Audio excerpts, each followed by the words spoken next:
Kevin Costner once said that his life was made up of simple things like volleyball, long drives, and the people who stood beside him. He believed that no one truly creates anything alone, especially movies, and that every success is built on the support of friends, mentors, and those who quietly shape a person's life. Yet behind that calm and thoughtful image was a personal life filled with secrets, heartbreak, and complicated choices that often felt more dramatic than the films he made. His marriage ended in 2023 after 19 years, a loss that surprised many. What shocked people even more was what came next. Just 10 months later, his ex-wife became engaged to someone close to him, a friend he trusted. That betrayal cut deeply and reopened wounds that had been buried for decades. Over the years, rumors of affairs, a secret child he denied for a long time, and relationships that left Hollywood stunned followed him everywhere. From whispers during the Bull Durham era to a painful paternity battle, his private life was never as clean or heroic as the characters he played. Now, at 70, he has found someone new, but many still wonder if a man who spent so many years breaking hearts can truly change. Kevin Costner was born on January 18, 1955, in Linwood, California. From the moment he arrived, emotion surrounded his life. He was the youngest of 3 boys, but his family carried a deep sadness. His middle brother, Mark Douglas, had died just days after birth in 1953. That loss left a quiet weight in the house that never disappeared. Kevin grew up sensing the silence in moments that should have felt normal. He noticed how his father's face tightened during small problems and how grief lived quietly between family members. His father worked long, demanding hours as an electrician for Southern California Edison. The job provided stability but required frequent moves. Every few years, the family packed up and started over in a new town. For Kevin, each move felt like losing a piece of himself. He never stayed long enough to let friendships grow deep roots. Because of this, he learned to rely on his imagination, building an inner world he could carry wherever he went. When the Costner family moved to Compton in the 1960s, Kevin's world shifted again. The city was changing quickly, moving from mostly white neighborhoods to a largely black community by the 1970s. Kevin was often the only white student in his class and sometimes the only one in his entire grade. This made him think about race and identity at a very young age, long before he truly understood society's rules. His Baptist upbringing gave him structure and comfort. Church became a safe place where he felt grounded. He sang in the choir and found peace in music, poetry, and small creative moments that helped him cope. The neighborhood could be rough, and trouble was never far away, but Kevin stayed close to his family and focused on the things that made him feel alive. School became an important place for him to push himself. At Cabrillo Middle School and later at Mount Whitney High School and Villa Park High School, he poured his energy into sports. He played football, baseball, and basketball, even though he was only 5 feet 2 inches tall when he graduated. His size never stopped him. He ran hard, fought for every play, and refused to give up. He also joined the marching band and wrote poetry when the noise of the world became too much. Even when money was tight, he took piano and guitar lessons. He stood on school stages singing songs he had written himself, unsure of where it might lead. Those small performances planted seeds of belief in him. Years later, that same creative spark would lead to his country music album Untold Truths in 1998. At the time, he did not realize it, but these early moments were teaching him how to turn emotion into something meaningful.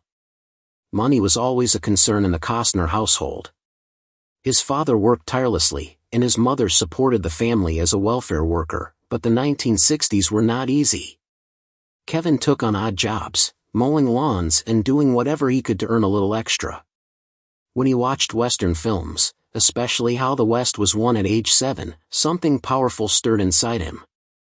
The men on screen seemed larger than life. They were brave, honest, and carried strength in their eyes. Those stories made him feel that storytelling could lift someone beyond the life they were born into. Music continued to call him back. He practiced piano and guitar whenever he had the chance, playing in the living room, at church, and during school events. He wrote songs inspired by the quiet struggles inside his chest. Even as a child, he believed art could help people survive hardship, and he held on to that belief tightly. By the time he graduated high school in 1973, Kevin had moved 3 times in 10 years. Each move took something from him but also made him adaptable. He finished at Villa Park High School, still small in stature but fierce in spirit. He competed in basketball, baseball, and football, and even played alongside Dennis Byrd, who later became a professional baseball player. Sports gave him balance and a place to release his emotions. In 1973, he enrolled at California State University Fullerton with a practical goal. He wanted a stable future, something safe that would make his parents proud. Tuition cost only $99 per semester, and business classes seemed like the responsible path.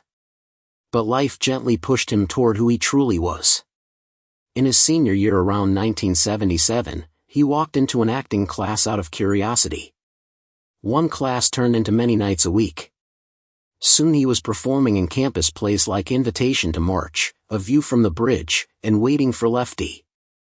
People began to notice something raw and serious in him.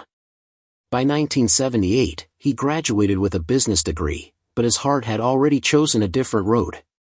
Kevin met Cindy Silva in 1975 while they were both students.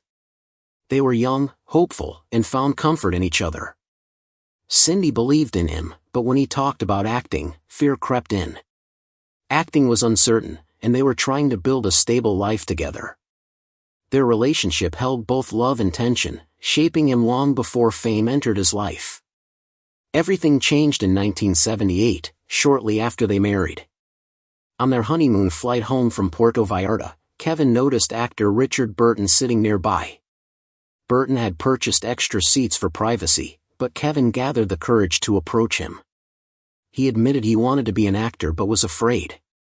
Burton listened carefully and gave him simple advice. "If you want to be an actor, go all the way and do not look back." That sentence settled deep inside Kevin and gave him the push he needed. He joined an acting studio and committed fully to the path he had been avoiding. Hollywood was not kind at first. After graduating, Kevin moved to Los Angeles and took any job he could find. He worked backstage at theaters, auditioned endlessly, and faced more than 100 rejections. His first film role, Malibu Hot Summer, was shot in 1974 but released years later. It was a low-budget surf movie that embarrassed him deeply. He played a ranch hand in awkward scenes that made him question his choices. The producers criticized his acting but liked his appearance. Kevin later called the film exploitative and regretted doing it, but it taught him what he did not want to become. In 1982, he appeared uncredited in Francis Ford Coppola's Rumblefish. Despite working with big names, the film failed financially, and Kevin struggled to survive. He couch-surfed, worked odd jobs, and learned that even prestigious projects offered no guarantees. In 1983, he filmed scenes for The Big Chill, playing the character whose death connects the story. His scenes were cut, leaving only his body in a coffin. The experience hurt deeply, but the director later cast him in Silverado. Before that, Kevin starred in The Gunrunner, a film that gained attention only after he became famous.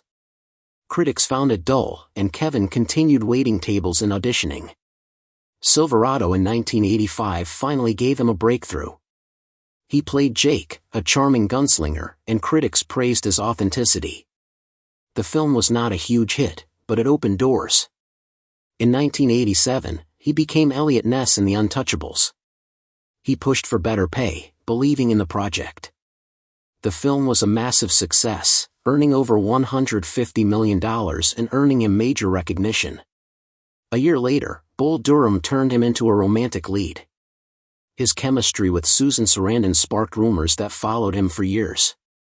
Field of Dreams in 1989 showed a softer side of him and became a lasting classic. He turned down Pretty Woman to avoid being boxed into one role and chose darker, riskier projects instead. His personal life, however, grew more complicated. Rumors and pressure strained his marriage. Then came Dances with Wolves, a project he believed in so strongly that he invested his own money. He acted, directed, and produced the film, which went on to win 7 Academy Awards. It respected native cultures in ways few Westerns had before. Yet the success came at a personal cost. The pressure and exhaustion pushed him close to burnout, and he walked away from a massive sequel offer, needing time to breathe. Kevin Costner's life has always been a balance of creativity, ambition, love, and loss. Behind the calm voice and steady presence is a man shaped by constant movement, emotional weight, and the belief that art can carry people through the hardest moments of their lives. Later in his career, when some of his films did not perform as well as expected, including Horizon, the studio slowly and quietly allowed plans for sequels to disappear. There was no big announcement or dramatic ending, just a quiet shift. This moment marked a clear change in Kevin Costner's career. He moved away from large franchise-style films and turned towards stories that felt more personal and meaningful to him. At the same time, his private struggles were becoming more visible, even if most people did not fully understand what he was carrying. When he stepped onto the Oscar stage and spoke about Native American rights and his own Cherokee heritage, viewers saw confidence and pride. What they did not see was how exhausted he was behind the scenes. The long 4-month shoot for Dances with Wolves had involved freezing winds, blizzards, and endless workdays that drained everyone involved. Production designer Jeffrey Brogdon later described how physically harsh the experience was and how it wore down the entire cast and crew. Kevin himself admitted that the emotional and physical weight of that project stayed with him for years and never fully left his body or mind. As time passed, the industry also began to question some of the practices used during that film. Dances with Wolves was made without intimacy coordinators, something Hollywood now considers essential for protecting actors. At the time, Kevin defended the choice, saying authenticity was the priority. However, co-star Mary McDonnell later shared that the lack of that kind of support made her feel exposed and vulnerable. In 2025, when lawsuits began addressing unsafe on-set practices from earlier decades, the film was mentioned as an example of why the industry needed to change. Even with these criticisms, Kevin's fame continued to grow. In 1991, he starred in Robin Hood, Prince of Thieves, a massive success that earned around $390 million on a $65 million budget. Bryan Adams's song from the film dominated music charts, staying at number 1 in the UK for 16 weeks and helping carry the movie around the world. Critics made fun of Kevin's American accent, but audiences did not care. They showed up in huge numbers. The shoot itself was chaotic. The production had only 10 weeks to film before winter arrived, and rival projects were racing against the same deadline. Tension grew between Kevin and director Kevin Reynolds, especially during post-production. Reynolds eventually walked away because of disagreements over studio edits. The finished film had noticeable mistakes, including scenes that felt abruptly cut, such as a scribe who suddenly speaks despite earlier being shown without a tongue. Still, Alan Rickman's performance as the Sheriff of Nottingham stood out. Rickman was unhappy with the original script and asked friends to help rewrite his lines. His work earned him a BAFTA award, while Kevin received a Razzie. Even so, the crowds kept coming, and the movie became one of the year's biggest hits. That same year, Kevin appeared in Oliver Stone's JFK. The film cost $40 million and earned about $205 million worldwide, but it sparked intense controversy. Critics accused it of promoting conspiracy theories. Kevin took the role seriously and spent a great deal of time researching real documents and records. Some of what he discovered disturbed him so deeply that he chose to keep it private. The film earned 8 Oscar nominations and won 2. The public debate around it grew so intense that it helped push Congress to pass the JFK Assassination Records Collection Act, which forced the release of government documents years earlier than originally planned. Kevin's long courtroom monologue in the film was examined, criticized, praised, and debated endlessly. It became one of his most talked about performances. In 1994, Kevin starred in Wyatt Earp, a carefully researched Western that ran nearly 3 hours. It cost $63 million, more than twice the budget of Tombstone, which was released around the same time. While Tombstone became more popular, Wyatt Earp earned only $56 million, and critics complained that it was too slow. However, historians praised its accuracy, especially the famous gunfight at the OK Corral. They noted that the gunfighters stood only about 15 feet apart, unlike the exaggerated distances shown in most westerns.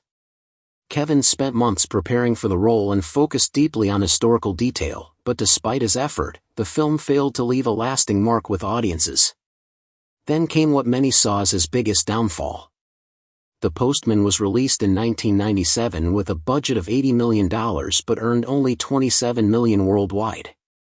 Titanic had opened just a week earlier and dominated theaters everywhere. Critics were harsh, giving The Postman extremely low ratings and calling it overly serious and misguided. The film received multiple Razzie nominations, and Kevin's reputation in Hollywood took a real hit. For the first time in years, people openly questioned whether his run as a leading man was over. Kevin Costner never liked standing still. So when he stepped onto the music scene in 2007 with a band called Modern West, many assumed it was just another celebrity hobby. But he kept going, showing that this was something deeply personal. When his album Untold Truths was released in November 2008, it became clear he was not doing this for attention. He stood on stage with a guitar, sang lead vocals, and helped write many of the songs. One track, 90 Miles an Hour, was inspired by long days spent on his Montana ranch. The album reached number 61 on the Billboard Top Country Albums chart and number 35 on the Heatseekers chart. Soon, he was performing in front of massive crowds, including more than 100,000 people at Cheyenne Frontier Days. Critics who once doubted him began to accept that he was serious about music. Songs like Superman 14 and Long Hot Night received steady airplay, and fans connected with the honest stories in his lyrics. At the same time, Kevin poured his energy into another ambitious dream. In 2008, he invested $3 million of his own money into a project called Tatanka in South Dakota. It was a 35-acre center designed to honor Native American history and the story of the buffalo. The site included a museum, visitor center, and life-sized scenes showing Lakota hunters and buffalo. From the beginning, people questioned his motives, especially since he was going through an expensive divorce at the same time. Critics dismissed it as a vanity project.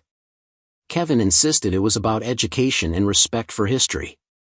The criticism grew louder when artist Peggy Detmers accused him of breaking their agreement. The lawsuit lasted for years, turning Tatanka into a symbol of how difficult it can be to pursue meaningful work under constant scrutiny. In 2023, the South Dakota Supreme Court ruled in Kevin's favor, but by then the project had already taken an emotional toll. That same year, he released Swing Vote, a political drama in which he played Bud Johnson, an alcoholic single father whose vote decides a presidential election.